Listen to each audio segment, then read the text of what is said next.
और इस वक्त एक बड़ी खबर आपको बता दें, रूस यूक्रेन युद्ध पर बड़ी खबर सामने आ रही है। रूस के रक्षा मंत्रालय ने बड़ा दावा किया है कि यूक्रेन के साथ युद्ध में 13,414 रूसी सैनिक मारे गए हैं, जबकि 7,000 रूसी सैनिक लापता हैं।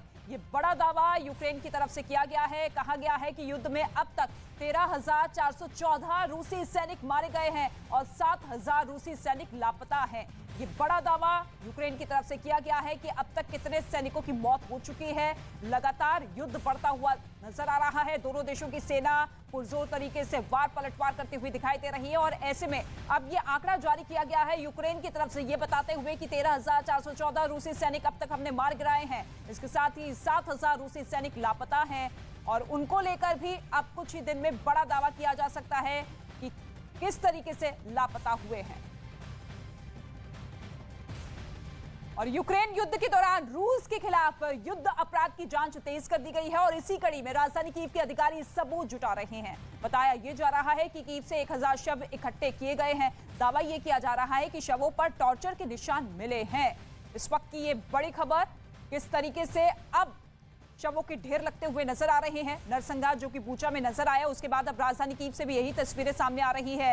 यूक्रेन युद्ध के खिलाफ, युद्ध के दौरान रूस के खिलाफ किस तरीके से अब अपराध को लेकर यूक्रेन अब शिकंजा कसता हुआ नजर आ रहा है। जांच तेज कर दी गई है और इसी कड़ी में राजधानी कीव के अधिकारी सबूत जुटा रहे हैं कि कीव से 1,000 शव इकट्ठा किए गए हैं। दावा यह भी किया गया है कि शवों पर जो है टॉर्चर के निशान हैं। एक बार फिर से नरसंहार के आरोप लगते हुए रूस पर यूक्रेन की तरफ से जो बूचा में स्थिति थी, वही स्थिति अब राजधानी कीव में भी बनाने की कोशिश है रूस की तरफ से। और यूक्रेन पर कब्जे की जंग में रूसी सेना को बड़ी कामयाबी हाथ लगने का दावा किया जा रहा है। खबर यह है कि रूसी सेना ने चेचन लड़ाकों के साथ मिलकर उस मारिउपोल शहर पर कब्जा जमा लिया है, जिसे बीते कई दिनों से रूसी सेना अपने अधिकार में लेना चाहती थी। मारिउपोल शहर में अपने आखिरी हमले को अंजाम देते हुए रमजान कादिरोव के लड़ाकों ने उस अज़ोवस्ताल स्टील प्लांट पर ताबड़तोड़ हमला किया। यहां यूक्रेन के सैनिक जहां पर छिपे हुए थे।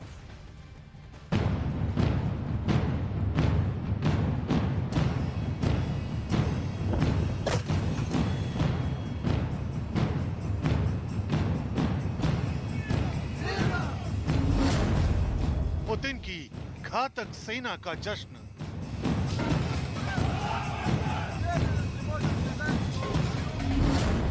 मारिउपोल पर कब्जे का जश्न।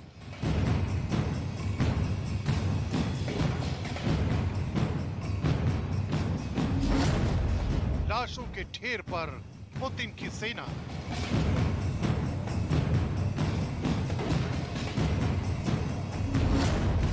मारिउपोल में मौत वाली साजिश का आखिरी दांव।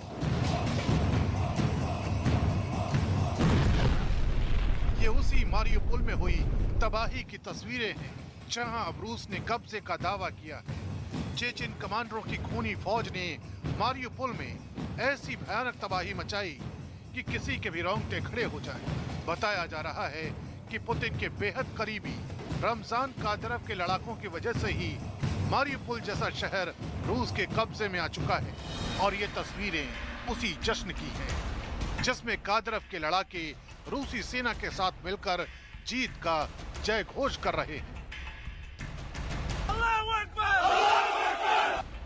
मारिउपोल में मौत वाली साजिश का ये आखिरी दांव पुतिन के इशारे पर ही चला गया है। खुद चेचन कमांडर इस बात को कबूल कर रहे हैं कि मारिउपोल में जिस तबाही और सफाई का हुक्म मिला था, अब उसे पूरा किया जा चुका है।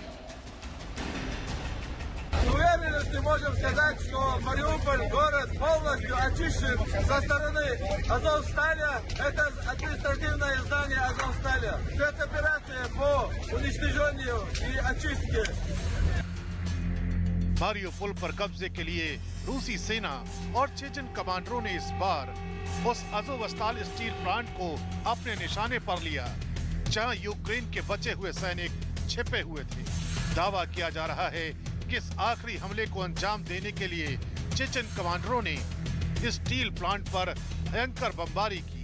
इस दौरान रूसी सेना के टैंकों ने यूक्रेन के सैनिकों पर किसी भी तरह का रहम नहीं बरता। कई घंटों तक चली इस कार्रवाई में तबाही और बर्बादी की ऐसी तस्वीरें सामने आईं जिन्हें देखकर किसी का भी कलेजा कांप सकता है। मारियुपोल में हुई इस भयानक तबाही ने एक बार फिर ज़ेलेंस्की को मदद मांगने पर मजबूर कर दिया। ज़ेलेंस्की की चिंता उन 1 लाख से ज्यादा आम नागरिकों को लेकर है जिनके अभी भी फंसे होने का दावा किया जा रहा है। 20 тисяч заблоковані в цілому в Маріуполі мирних жителів. Щодо гуманітарних коридорів, які ведуть до вивезення цих людей, працюємо постійно.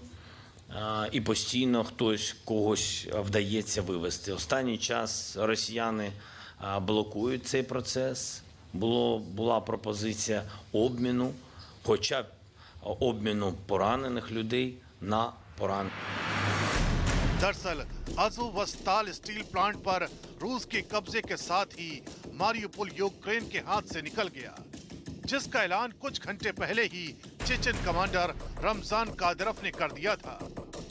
और उन्होंने अपने टेलीग्राम पेज पर डाले गए एक ऑडियो मैसेज में इस बात का दावा किया था कि सिर्फ 2-4 घंटों के भीतर मारियुपोल उनके पंजों में होगा। Считаете нужным с утра сложить оружие, то я уверен, что... चेचन्या में जिससे स्टील प्लांट और उसके आसपास के इलाकों में तबाही मच गई।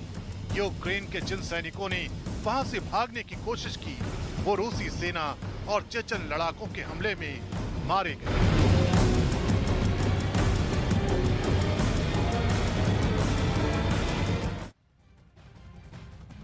और अब आपको जसप्रीत बताएंगे कि मारियुपोल शहर पर कब्जा करने के बाद रूस की सेना स्टील प्लांट में दाखिल क्यों नहीं हो पाई। बिल्कुल रितिका, आखिर पूरे मारियुपोल शहर पर कब्जे के बावजूद रूसी सेना अज़ोवस्ताल स्टील प्लांट के अंदर क्यों नहीं घुस पाई। इसके पीछे है इस स्टील प्लांट की बनावट। जमीन के ऊपर स्टील प्लांट और ये उसी स्टील प्लांट के अंदर यानी जमीन के भीतर का हिस्सा है जो एक बेसमेंट नुमा है और ये पूरे 6 फ्लोर का बना हुआ है जिसमें कई गुप्त ठिकाने और अलग अलग कमरे मौजूद हैं। अज़ोवस्ताल स्टील प्लांट के नीचे का ये हिस्सा शीत युद्ध के समय बनाया गया था। तब यूक्रेन सोवियत रूस का हिस्सा था। उस समय सोवियत रूस की अमेरिका से तनातनी चल रही थी। तब आशंका ये थी कि कहीं अमेरिका सोवियत रूस पर हमला ना कर दे, और अगर ऐसे होता तो स्टील प्लांट के अंदर का ये ठिकाना जान बचाने के लिए सैनिकों के काम आता। खास बात यह है कि इस खुफिया ठिकाने के अंदर बम और मिसाइलों के हमले का कोई असर नहीं हो सकता है, क्योंकि जमीन के अंदर इतनी गहराई में किसी भी मिसाइल के लिए भेद पाना आसान नहीं है। माना जा रहा है कि इस वक्त यूक्रेन के करीब 1500 सैनिक इस स्टील प्लांट के अंदर छिपे हुए हैं। रूस की सेना इस प्लांट के अंदर इसलिए भी दाखिल नहीं हो रही है कि अगर वो अंदर गए तो यूक्रेनी सैनिक उन पर गिरिल्ला स्टाइल में हमला कर सकते हैं और इससे रूसी सैनिकों का बच पाना करीब करीब नामुमकिन हो जाएगा। रूस के पास इस बेसमेंट को खाली करवाने के अलावा एकमात्र विकल्प यह है कि वो इस बेसमेंट के अंदर केमिकल हथियारों से हमला कर दे या फिर क्लोरीन जैसी गैसों का इस्तेमाल करे। हालांकि रूस के लिए ऐसा करना आसान नहीं होगा, क्योंकि इससे वो पूरी दुनिया के निशाने पर आ जाएगा और मानवाधिकार उल्लंघन के इल्जाम भी उस पर लगेंगे। सो अलग हम आपको बता दें, महायुद्ध ब्रेकिंग हम आपको बता रहे हैं। इस वक्त की सबसे बड़ी खबर रूस यूक्रेन युद्ध से जुड़ी हुई है। बड़ी खबर इस वक्त की यह है कि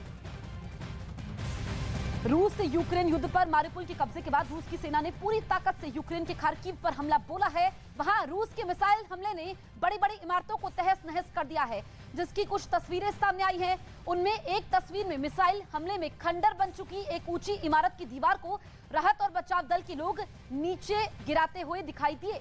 इमारतों में हमले के बाद आग लग गई। खार्किव के रिहायशी इलाकों की ये तस्वीरें सामने आई है।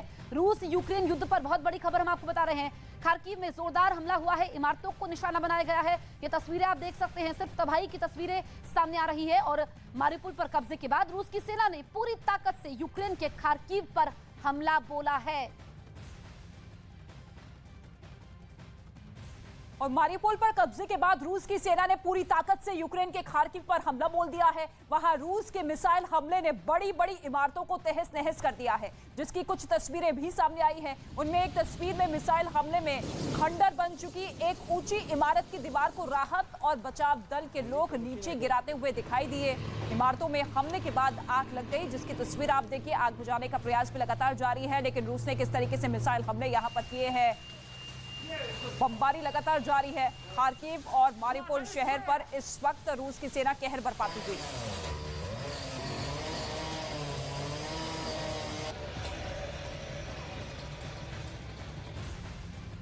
तो 58 दिनों से जंग लगातार जारी है, लेकिन अब जंग के बाद किस तरीके के हालात बने हुए हैं वो बताएंगे आपको जसप्रीत। बिल्कुल ऋतिका, 58 दिनों से चल रही जंग के बाद मारिउपोल जैसे अहम शहर पर कंट्रोल करना रूस के लिए आधी जंग जीतने के बराबर है। और इसकी वजह है मारिउपोल की खास लोकेशन, जो कि यूक्रेन के दक्षिण पूर्व में अजोव सागर से लगता हुआ बंदरगाह वाला एक बेहद अहम शहर है। मारिउपोल के बाईं तरफ दक्षिण में क्राइमिया है और दाईं तरफ डोनेस्क और लुहांस्क जैसे पूर्वी यूक्रेन के इलाके, जिन्हें रूस आजाद देशों की मान्यता दे चुका है। यूक्रेन के क्राइमिया पर 2014 से रूस का कब्जा है और डोनेस्क और लुहांस्क में जिन अलगाववादियों ने बीते 8 साल से यूक्रेन की सरकार से जंग छेड़ी हुई है, उन्हें भी रूस का समर्थन हासिल है। 24 फरवरी को जब रूस ने यूक्रेन पर हमला किया था, तो दक्षिण दिशा में उसकी सेना का एक हिस्सा क्राइमिया से ही यूक्रेन में दाखिल हुआ था।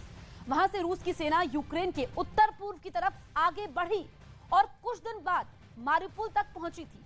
और अब मारिउपोल पर कब्जा होने के बाद पुतिन की सेना के लिए सबसे फायदे की बात यह है कि उसके लिए क्राइमिया से लेकर सीधे रूस तक जमीन का रास्ता खुल गया। यानी क्राइमिया से रूस तक एक लैंड कॉरिडोर बन गया है, जो इन दिनों यूक्रेन के पूर्वी इलाके डोनबास में लड़ रही रूस की सेना के लिए बहुत ही मददगार साबित हो सकता है। और अब चलते हैं मेरी सहयोगी ऋतिका के पास। और अब बात पुतिन के एक ऐसे रहस्यमयी आइलैंड की जिसे दुनिया किडनैप कैपिटल कह रही है। समंदर के बीचों बीच में पुतिन ने 5 लाख लोगों को बंधक बना लिया है, और वो भी यूक्रेन से लाकर। अब आपको पुतिन का वो अड्डा दिखाते हैं जहां 5 लाख लोगों की जिंदगी मुश्किल में है।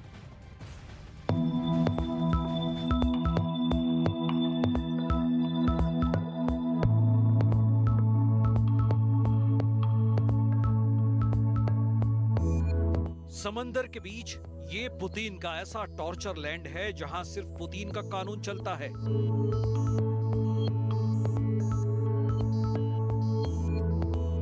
पुतिन का ये ऐसा खुफिया द्वीप है जहां कोई भी इंसान सिर्फ और सिर्फ पुतिन की मर्जी से आता है और पुतिन की मर्जी से ही यहां से जाता है।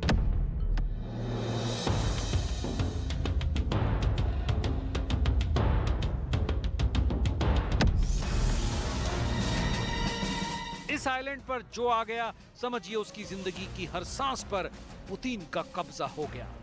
जब तक पुतिन न चाहे, यहां से लौटना नामुमकिन है।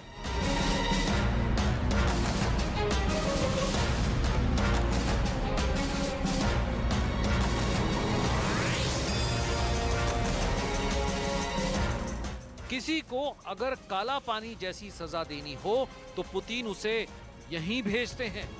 वजह है यहाँ का खतरनाक मौसम।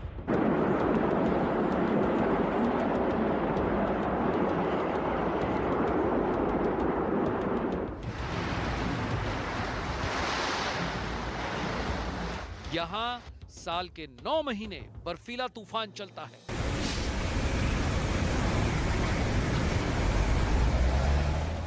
ठंड ऐसी कि खून तक जमा दे।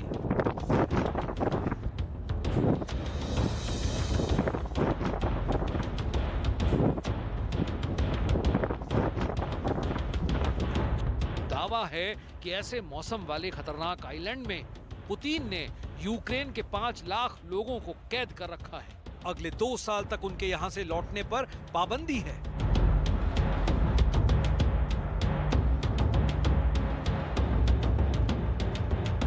पुतिन का ये सीक्रेट आइलैंड इंटरनेशनल हेडलाइन बना हुआ है।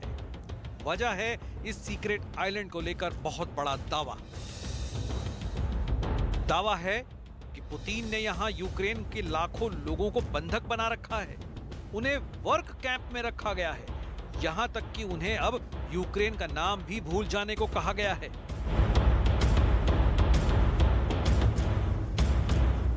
इस खबर के सामने आने के बाद दुनिया में सनसनी मच गई है। इस रिपोर्ट को जो भी पढ़ रहा है उसकी जुबान पर बस यही सवाल है, पुतिन का ये सीक्रेट आइलैंड कहां है? इस खुफिया द्वीप का क्या नाम है? रूस की मुख्य भूमि से कितना दूर है? यूक्रेन के लोगों को यहां तक लाने का मकसद क्या है? पुतिन ने सच में 5 लाख लोगों को बंधक बना रखा है? यूक्रेन के लोगों को पुतिन रूसी बनाने में क्यों लगे हैं? क्या पुतिन ने यूक्रेन के 5 लाख लोगों को अपना गुलाम बना लिया है?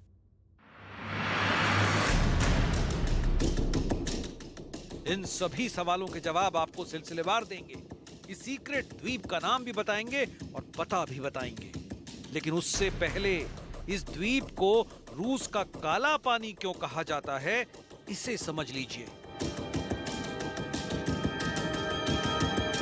रूस के इस द्वीप पर कुदरत का कोल्ड बम हमेशा फटता रहता है। यहां पर पारा साल के 365 दिन 0 डिग्री से नीचे रहता है।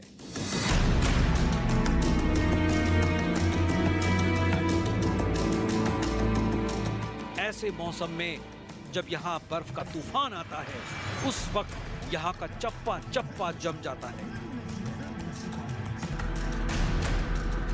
दावा है कि ऐसे जानलेवा मौसम में यहां यूक्रेन के 5 लाख लोगों को न सिर्फ पहुंचा दिया गया है, बल्कि उनके रिटर्न टिकट को पुतिन ने हमेशा के लिए अपने पास रख लिया है।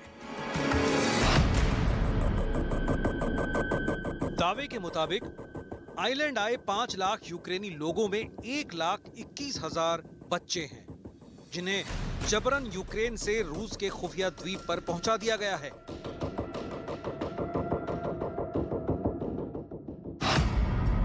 दावा है कि इस आइलैंड पर पुतिन का एक खुफिया बंकर बना हुआ है, जो एक तरह से रूस के राष्ट्रपति का कैंप ऑफिस है। वैसे तो पुतिन यहाँ बहुत कम ही आते हैं, लेकिन दावा है कि वो जब भी यहाँ आते हैं, यहीं से फैसला सुनाते हैं। अब उसी आइलैंड का नाम 5 लाख यूक्रेनियों के कैदखाने के तौर पर सामने आया है। ये दावा किसी और ने नहीं, बल्कि संयुक्त राष्ट्र में यूक्रेन के स्थायी प्रतिनिधि सर्गेई किस्लिट्स्या ने किया है। सर्गेई किस्लिट्स्या का कहना है, व्लादिमीर पुतिन ने यूक्रेन के 5 लाख से अधिक नागरिकों को रूस में जबरन स्थानांतरित किया है और उन्हें दस्तावेज जारी किए हैं, जिसमें कहा गया है कि उन्हें 2 साल तक जाने की इजाजत नहीं है। इनमें बच्चे और महिलाएं भी शामिल हैं। दावा किया जा रहा है कि इन लोगों को यूक्रेन से रूस के आइलैंड तक पहुंचाने का मकसद है। पुतिन उन्हें काम पर रखना चाहते हैं। दावा तो यहां तक है कि पुतिन सभी लोगों को रूसी नागरिक बनाने में लगे हैं।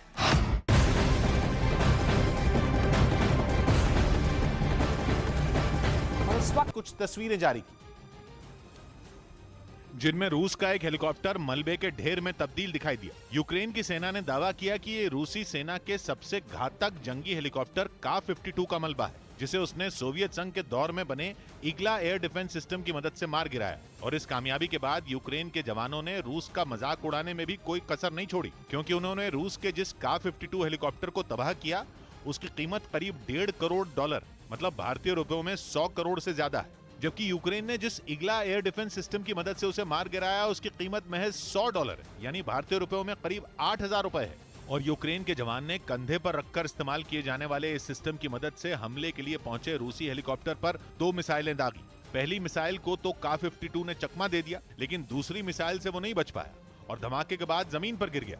उधर यूक्रेन का दावा है कि उसके लोगों को टॉर्चर करने के लिए पुतिन ने एक सीक्रेट ठिकाना बनाया है, जो रूस के पूर्वी हिस्से में एक ऐसे द्वीप पर है जहां आमतौर पर कोई नहीं जाता। और पुतिन ने इस खुफिया द्वीप पर यूक्रेन के करीब 5 लाख लोगों को बंधक बना रखा है। दावा यह भी किया गया कि यूक्रेन के इन लोगों को दस्तावेज जारी कर अगले 2 साल तक कहीं भी जाने पर रोक लगा दी गई। यूएन में यूक्रेन के स्थायी प्रतिनिधि के मुताबिक इन 5 लाख लोगों में 1,20,000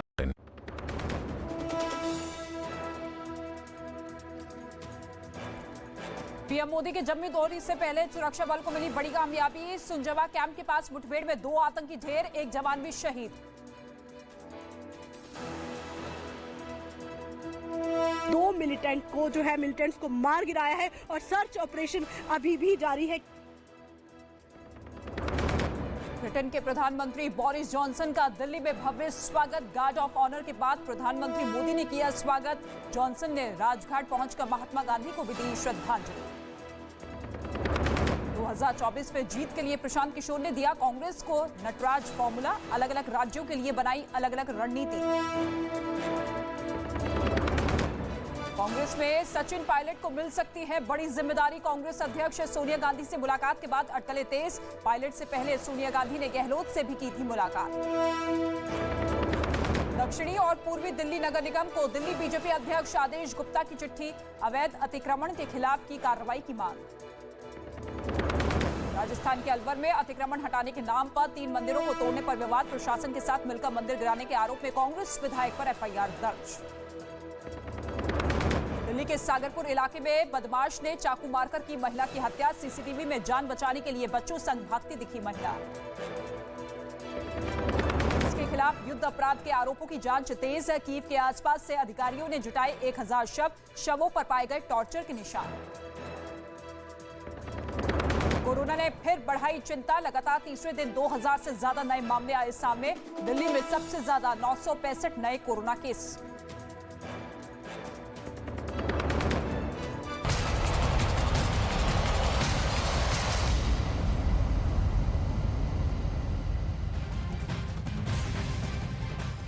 नमस्कार, स्वागत है आप सभी का। आप देख रहे हैं न्यूज़ 18 इंडिया। मैं हूं आपके साथ ऋतिका सिंह। रूस और यूक्रेन के बीच जारी जंग अब कारोबारी नजरिए से काफी अहम मानी जा रही है। डोनबास पर सबकी नजर टिक चुकी है। रूस ने डोनबास पर कब्जे के लिए लड़ाई तेज कर दी है और डोनबास की लड़ाई में सबसे पहला शहर पुतिन की सेनाओं ने जीत लिया है। जीत का वीडियो भी रिलीज कर दिया गया है। अब सवाल यही है कि आने वाले समय में डोनबास का असली बॉस कौन होगा, ज़ेलेंस्की या फिर पुतिन?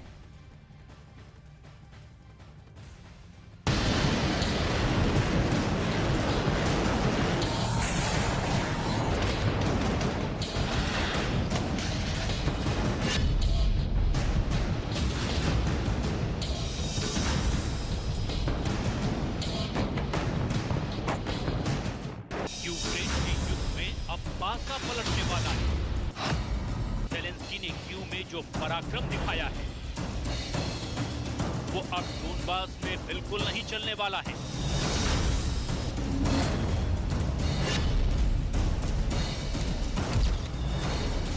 उसकी वजह है कीव और डोनबास का फर्क। जंग का पहला चरण यानी कीव की लड़ाई ज़ेलेंस्की ने जीती, लेकिन जंग का दूसरा चरण यानी डोनबास की लड़ाई क्या पुतिन आसानी से जीत लेंगे? रूस के टैंकों के लिए कीव का इलाका टैंकों का कब्रिस्तान साबित होगा। लेकिन क्या डोनबास में रूस के टैंक गरजेंगे और ऐसे धाकड़ तरीके से दौड़ेंगे पूरा डोनबास रौंद डालेंगे? आपको कीव और डोनबास का पूरा फर्क समझाएंगे। क्यों डोनबास में रूस का पलड़ा भारी नजर आ रहा है ये भी बताएंगे। लेकिन पहले आपको ले चलते हैं डोनबास की युद्ध भूमि में, जहां रूस के फाइटर जेट्स ने अपना जौहर दिखाना शुरू कर दिया है।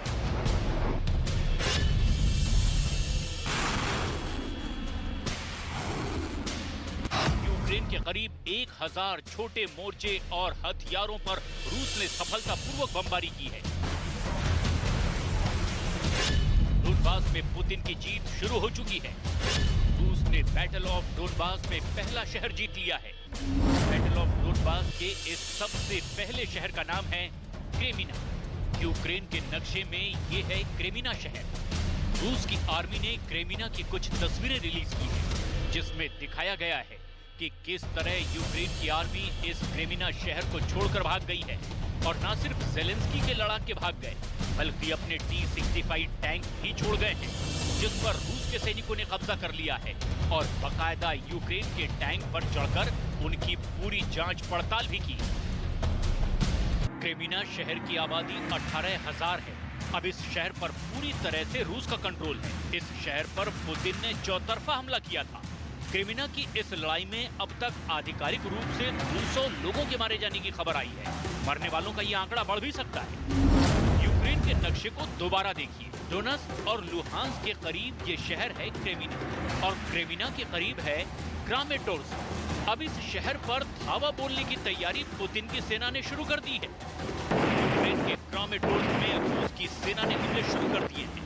ये तस्वीर देखिए, कैसे रूस के हवाई हमलों से यूक्रेन के लोग सड़कों पर घायल पड़े हुए हैं। ये शहर भी खंडहर में तब्दील हो रहा है।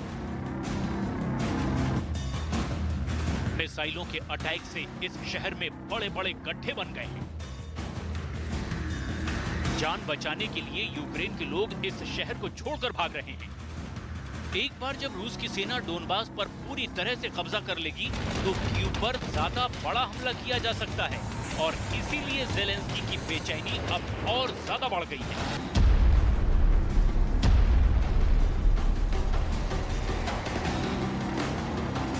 Російські війська розпочали масштабний наступ на Донбасі. Ми це розуміємо, бачимо всі ризики, бачимо всі їх кроки. Вони продовжують ракетні обстріли по всій території нашої держави.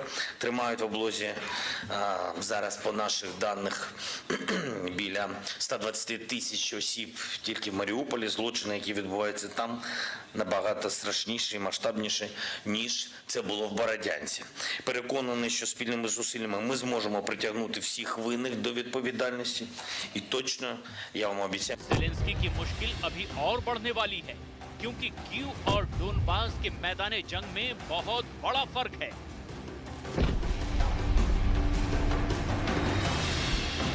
कीव में रूस के टैंक बहुत बुरी तरीके से फेल हुए। इसकी सबसे बड़ी वजह यह है कि कीव एक घनी आबादी वाला शहर है, ना कि कोई खुला हुआ मैदान। टैंक हमेशा उसी युद्ध भूमि में सबसे ज्यादा कारगर होते हैं जहां वो खुले मैदान में हों और उनकी रफ्तार में कोई कमी ना आए। टैंक किसी भी कोने में, किसी भी इलाके में हमला करने की क्षमता सिर्फ मैदानी इलाकों में ही रखते हैं।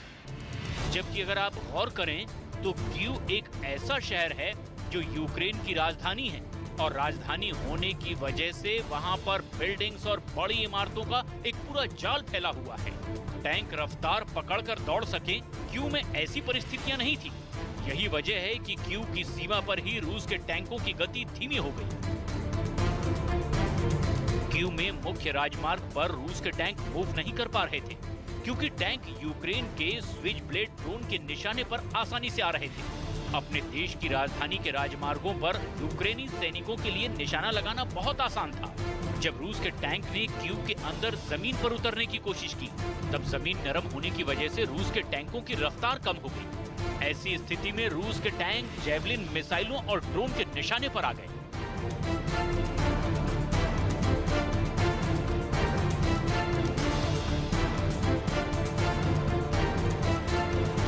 दरअसल कंक्रीट और सीमेंटेड सड़कों पर टैंक ज्यादा तेजी से मूव कर सकते हैं, लेकिन कीव की सीमा पर हर तरह से रूस के टैंक फेल साबित हो गए।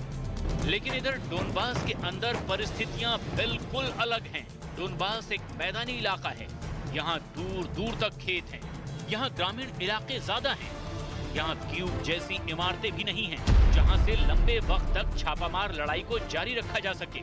डोनबास के इन मैदानों में रूस के टैंक बहुत तेजी से मूव कर रहे हैं और इसीलिए डोनबास में पुतिन के लड़ाकों की रफ्तार बहुत तेज होने वाली है।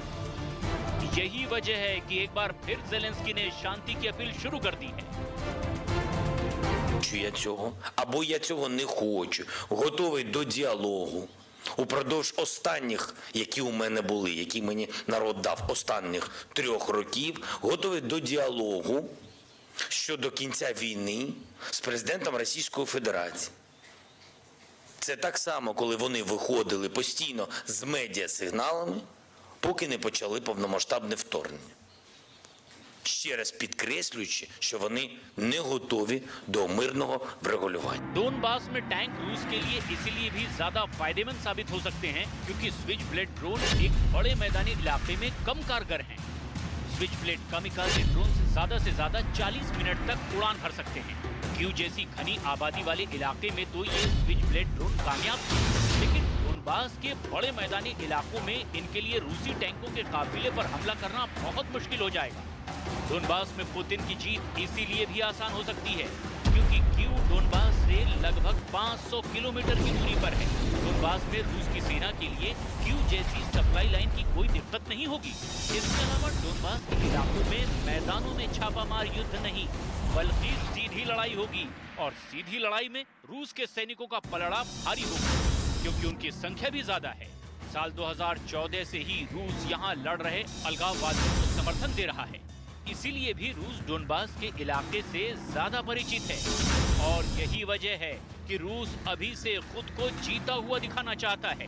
भले ही कीव में रूस के पांव उखड़ गए, लेकिन रूस तो यही कह रहा है कि युद्ध उनके प्लान के मुताबिक ही चल रहा है। Продолжается по плану. Мариуполь, который стал местом сосредоточения. कुल मिलाकर डोनबास एक ऐसा युद्ध का मैदान है जिसको जीतना पुतिन के लिए भी जरूरी है और ज़ेलेंस्की के लिए भी जरूरी है। यानी डोनबास में दोनों के लिए करो या मरो की लड़ाई है।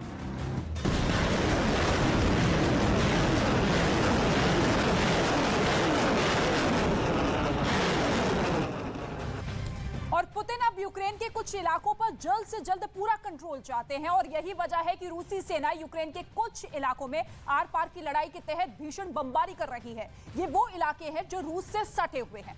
मैप के जरिए आपको समझाने की कोशिश करते हैं कि कौन कौन से वो शहर है जहां पर रूस की सेना ने अपनी बमबारी तेज कर दी है। ये देखिए, पूरा का पूरा यूक्रेन का मैप सामने आ चुका है और ये 5 शहर है जहां पर रूस की सेना चाहती है कि जल्द से जल्द उसका कब्जा हो जाए। सबसे महत्वपूर्ण शहर खार्किव, जो कि राजधानी भी यूक्रेन की रह चुका है, इसके साथ ही लुहांस्क, डोनेस्क, मारियोपोल, मेरितोपोल, ये वो शहर है जहां पर रूस की सेना ये दावा कर चुकी है कि यहां पर कब्जा हमारा हो चुका है। इसके अलावा बाकी 4 शहर जो कि व्यापारिक तौर पर बेहद महत्वपूर्ण माने जाते हैं यूक्रेन के, और ऐसे में इन शहरों पर कब्जा करने के लिए रूस की सेना ने बमबारी तेज कर दी है। और आप देखिए किस तरीके से मिसाइल हमले भी तेज कर दिए गए हैं। इसी कोशिश में रूस की सेना है कि जल्द से जल्द ये जो रूस के बॉर्डर से सटे हुए शहर है इन पर कब्जा कर लिया जाए। लेकिन इसके साथ ही आपको ये भी बता दें कि रूस और यूक्रेन में युद्ध अभी भी जारी है। लेकिन इसी बीच रूस ने विक्ट्री परेड की तैयारी शुरू कर दी है। परेड की तैयारियों का एक वीडियो भी सामने आया है जिसमें मॉस्को के गार्डन रिंग इलाके में सड़क पर रूसी सेना की बख्तरबंद गाड़ियां परेड करती हुई दिखाई दे रही है। इस कतार में गाड़ियों के अलावा टैंकों को भी देखा जा सकता है। कहा तो ये जा रहा है कि इस 9 मई को पुतिन विक्ट्री डे के रूप में मनाना चाहते हैं और इसीलिए ये तैयारियां की जा रही है। विक्ट्री डे की तैयारियां किस तरीके से यहाँ पर की जा रही है उसकी तस्वीरें आप देखिए। 9 मई ये तारीख निकलकर सामने आई है। दोनों देशों की सेना आमने सामने है। वार पलटवार का दौर लगातार जारी है। लेकिन अब मॉस्को के गार्डन रिंग इलाके में सड़क पर रूस की सेना की ये बख्तरबंद गाड़ियां परेड करती हुई दिखाई दे रही है और इसी कतार में गाड़ियों के अलावा टैंकों को भी देखा जा सकता है। और अब ये मानकर चला जा रहा है वहां पर कि 9 मई को पुतिन विक्ट्री डे के रूप में मनाएंगे और इसीलिए तैयारियां अब पुरजोर तरीके से मॉस्को में नजर आ रही है। ये पूरा का पूरा सैनिक काफिला रूस का और इसके साथ ही बख्तरबंद गाड़ियां, टैंक जो कि मॉस्को में इस तरीके से परेड करते हुए दिखाई दे रही हैं। 9 तारीख को लेकर ये तैयारियां चल रही है क्योंकि जिस तरीके से ये युद्ध लगातार जारी है, पुतिन ये मानकर चल रहे हैं कि यूक्रेन के कई शहरों पर हमने कब्जा कर लिया है। तहस नहस और मंजर जो वहां पर दिखाई दे रहा है, उसके बाद अब पुतिन अपनी जीत मानकर चल रहे हैं।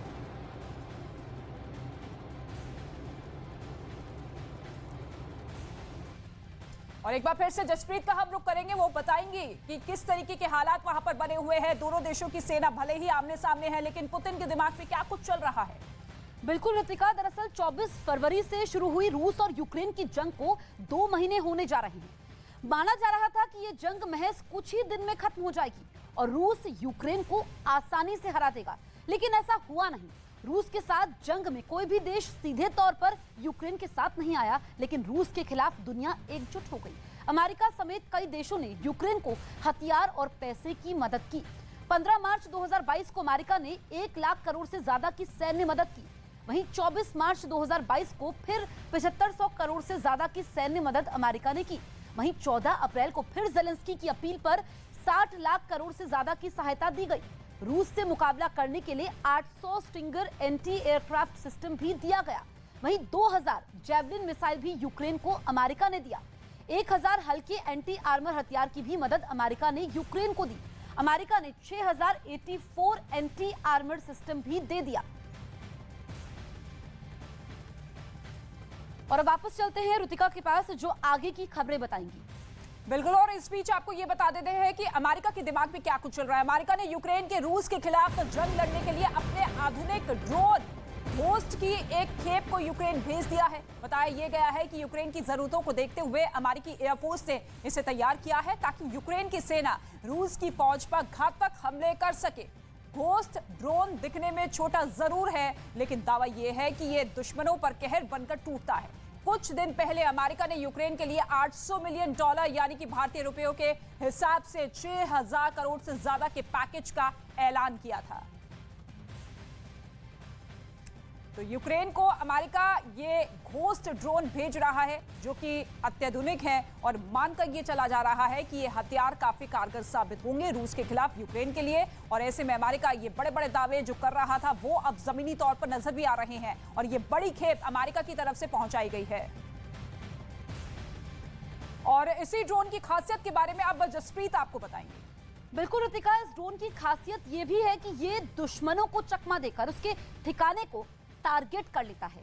लेकिन ये कामिकाज़े ड्रोन की तरह उड़ता हुआ बम नहीं होता, बल्कि खुद दुश्मनों पर बम बरसाता है। और दावा है कि पलक झपकते ही ये ड्रोन दुश्मन के बड़े बड़े टैंकों और तोपखानों को ध्वस्त कर सकता है। बताया गया कि घोस्ट ड्रोन दुश्मनों पर तेजी से और कम दूरी पर हमला करने में माहिर है। इसके साथ ही इसका पता लगाना या फिर इसे ट्रैक करना दुश्मनों के लिए काफी मुश्किल है। दावा है कि घोस्ट ड्रोन आत्मघाती स्विच ब्लेड ड्रोन नहीं है, लेकिन इसकी ताकत उससे भी कम नहीं है।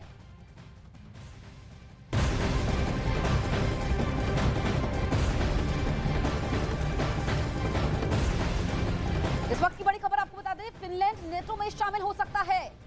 नेटो की मेंबरशिप के लिए ये आवेदन करेगा। फिनलैंड अगले हफ्ते आवेदन करेगा। ये बहुत बड़ी खबर इस लिहाज से है क्योंकि रूस लगातार विरोध कर रहा है, और अब विदेश मामलों की समिति की तरफ से ये बयान सामने आया है। रूस की धमकी का भी असर नहीं हुआ है फिनलैंड पर। सेना तक भेज दी थी रूस ने, और अब नेटो में शामिल हो सकता है। तो एक तरफ हम देख रहे हैं कि इसी मांग को लेकर के जो यूक्रेन शामिल होना चाहता था, जंग वहां पर छिड़ी हुई है, लेकिन रूस पर अब ये चौतरफा दबाव बन गया है क्योंकि फिनलैंड ने भी हार नहीं मानी है। रूस यूक्रेन युद्ध तो चल रहा है, लेकिन फिनलैंड नेटो की मेंबरशिप के लिए आवेदन करेगा। ये पुतिन के लिए चिंता की बात है। लगातार पुतिन धमकी दे रहे हैं, लेकिन फिनलैंड पर इसका कोई असर होता हुआ नजर नहीं आ रहा है।